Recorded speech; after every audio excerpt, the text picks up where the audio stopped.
बिस्मिल्लाहिर्रहमानिर्रहीम। अस्सलाम वालेकुम। मैं हूं मोहसिन अहमद और आज के इस लेक्चर में हम फंक्शंस को फर्दर एक्सटेंड करेंगे। हम फंक्शंस के बारे में पढ़ रहे थे कि फंक्शंस क्या होते हैं, फंक्शंस को किस तरह क्रिएट किया जाता है और इनको यूटिलाइज किस तरह से किया जाता है। फंक्शंस में हमारे पास बहुत सी वेरिएशंस हैं, जिसमें एक बहुत इम्पॉर्टेंट कॉन्सेप्ट जो है वो है रिटर्निंग फंक्शंस का। फंक्शंस हमारे पास दो टाइप्स के होते हैं अगर हम रिटर्निंग और नॉन रिटर्निंग के कॉन्टेक्स्ट में देखें। एक फंक्शन वो होता है जो कि कोई भी वैल्यू रिटर्न नहीं करता। फॉर एग्जांपल, अभी तक हमने दो फंक्शंस को प्रैक्टिस किया। एक हमारे पास ऐड का फंक्शन है और दूसरा हमारे पास वेलकम यूज़र का फंक्शन है।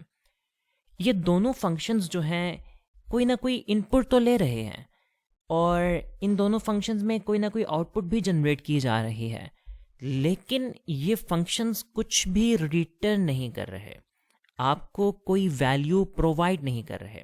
यहाँ पे एक चीज़ क्लियर कीजिएगा कि जो आउटपुट है वो वैल्यू रिटर्न करना नहीं है या वो कोई वैल्यू प्रोवाइड करना नहीं है।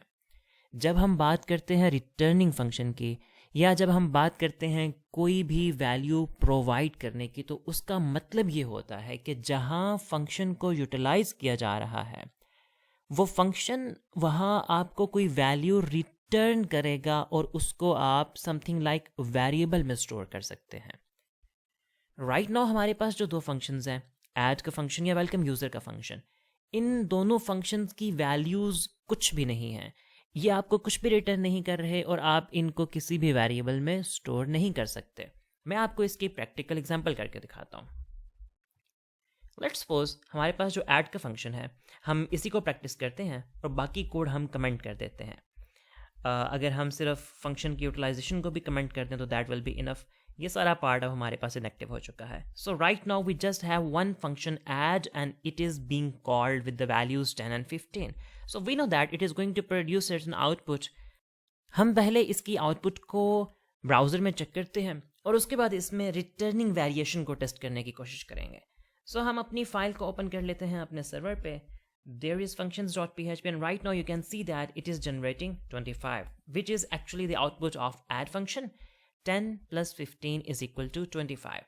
But what I'm talking about to store it in a variable, something like test is equal to add 10 and 15. अब हम अगर इसको सेव करते हैं, सेव करने के बाद रिफ्रेश करते हैं, सो हमारे पास यहाँ पे एक एरर आ गया। It is saying error on line number 11, syntax error. Save करते हैं, रिफ्रेश करते हैं। सो राइट नाउ अगेन आप देख सकते हैं 25। ये 25 तो एक्चुअली फंक्शन की आउटपुट है। फंक्शन ने रिटर्न किया या नहीं किया वो सेव होगा टेस्ट में, और उसके लिए हमें टेस्ट को प्रिंट करना पड़ेगा। एक को टेस्ट करके देखते हैं, कंट्रोल एस, रिफ्रेश। सो आपके पास कुछ भी आउटपुट नहीं आए। अगर आप इस वेरिएबल को डंप करके देखना चाहें कि एग्जैक्टली इस वेरिएबल में क्या है, तो हम इसको डंप करके देख लेते हैं। वेरिएबल को डंप करेंगे, सेव करेंगे, रिफ्रेश करेंगे।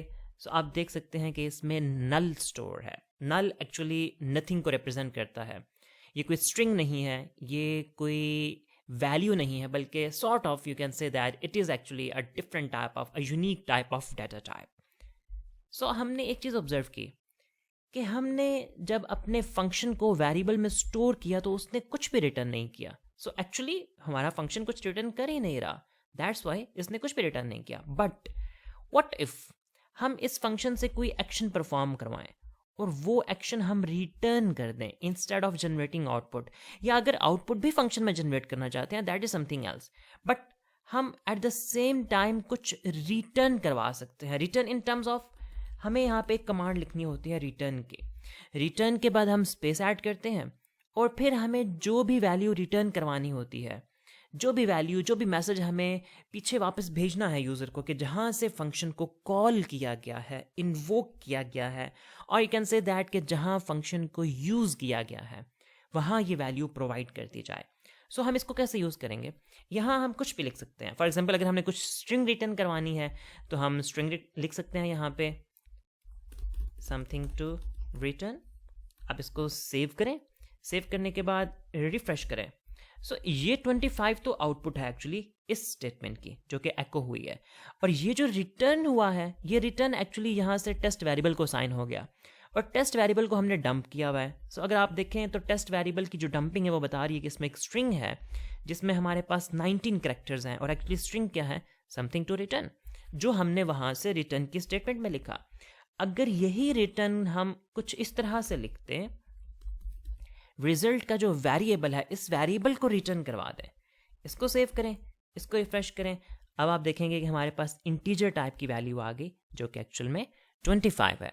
सो हम करते क्या हैं, हम ये करते हैं कि बहुत से फंक्शंस ऐसे होते हैं जिनसे हम कोई टास्क, कोई एक्शन परफॉर्म करवाते हैं, लेकिन वो रिजल्ट जो होता है वो उस फंक्शन के अंदर प्रिंट आउट नहीं किया जाता। उस रिजल्ट को एक्चुअली हम रिटर्न करते हैं। उस रिटर्न करने के मल्टीपल बेनिफिट्स, पर्पसेस होते हैं, उनको हम बाद में डिस्कस करते हैं, but let's see what happens now. अब जब हम पेज को रिफ्रेश करेंगे, हमारे पास इंटीजर वैल्यू 25 रिटर्न होके आई है। यहाँ से असाइन की हमने वो वैल्यू टेस्ट को, और टेस्ट को हमने डंप किया। डंप की बजाय अगर हम एको करें तो हम रिजल्ट को प्रिंट आउट करके देख सकते हैं, दैट इज एक्चुअली 25।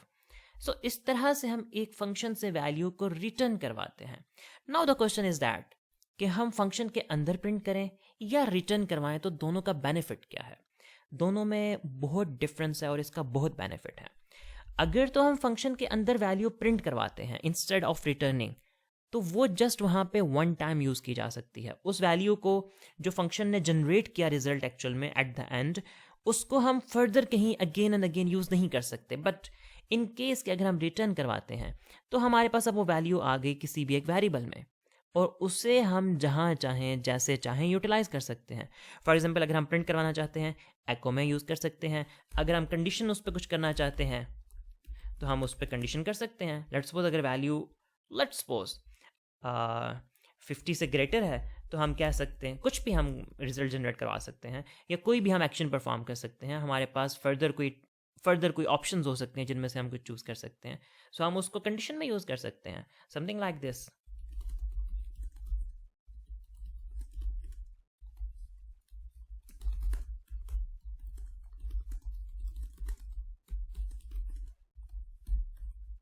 हम इसको सेव करें, रिफ्रेश करें। So now you can see that कि हमने उसे प्रिंट भी करवाया। प्रिंट करवाने के बाद उसे कंडीशनल स्टेटमेंट में भी यूज़ किया। हम चाहें तो उसे लूप में यूज़ करें, हम चाहें तो उसे फर्दर कहीं और किसी भी जगह पे यूज़ कर लें। सो ये होती है हमारे पास रिटर्न स्टेटमेंट। रिटर्न स्टेटमेंट में कोई वेरिएबल रिटर्न करवाया जा सकता है।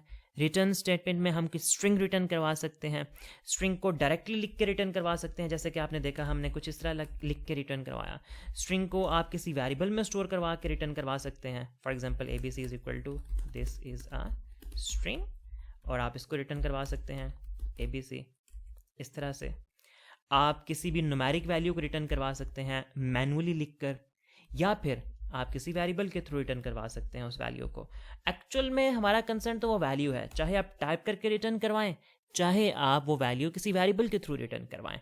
मेन थिंग इज दैट कि जहां रिटर्न होगी वैल्यू, वहां हम किसी वेरिएबल में स्टोर कर सकते हैं।